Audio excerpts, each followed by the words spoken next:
It was the greatest cinematic disaster of its time. In spring 2019, HBO released the 8th and final season of its seemingly unstoppable show, Game of Thrones. At the time, there really was nothing comparable to the disaster that followed. Marvel was at its peak, Star Wars was in the middle of fan division, but still with hope that things might turn around, and The Rings of Power was but a glimmer in the eye of old Papa Jeff. Those were simpler times. The show had been taking a decline in ratings and fan interest for the past few seasons after the showrunners had gone through all the material in the books and then had to decide the fates of the characters themselves. Despite this, interest in the final season was still unbelievably high, and with the stage set for the ultimate battle for the throne, the thing even its harshest critics still wanted to see, it seemed like there was no way that Game of Thrones could fail.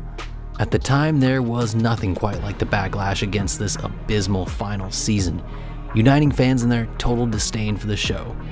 In short, it was like the Acolyte of its day. Fast forward to 2022, and House of the Dragon, the Game of Thrones prequel, premieres to roughly 10 million viewers overnight, and a positive audience response. So how did House of the Dragon manage to pull off such a massive comeback? Especially given the show essentially combines most of the worst aspects of the final season of its predecessor.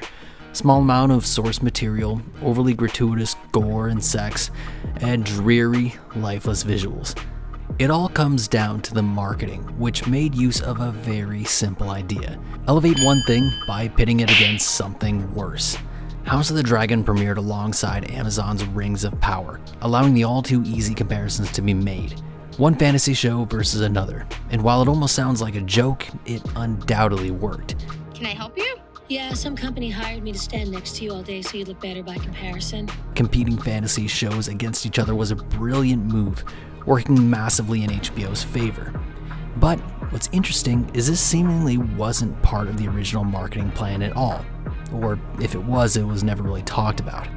House of the Dragon reportedly had over $100 million spent on its advertising and marketing alone, with the largest focus on social media campaigns, commercials, and a House of the Dragon live experience at San Diego Comic-Con.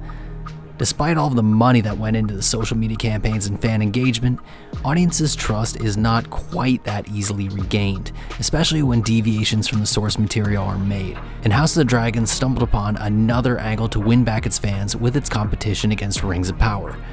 Regardless of the size and quality of the production, more than anything else, fans of a franchise just want faithful, well-intentioned adaptations. And when stood side by side with Rings of Power, a series that relished in the defiling of Tolkien's work, House of the Dragon seemed to be ripped straight out of the pages of the books. Without this competition with Rings of Power, I doubt House of the Dragon would have been the hit it was, with its Season 2 premiere not having a rival, dropping in viewership by roughly 3 million viewers.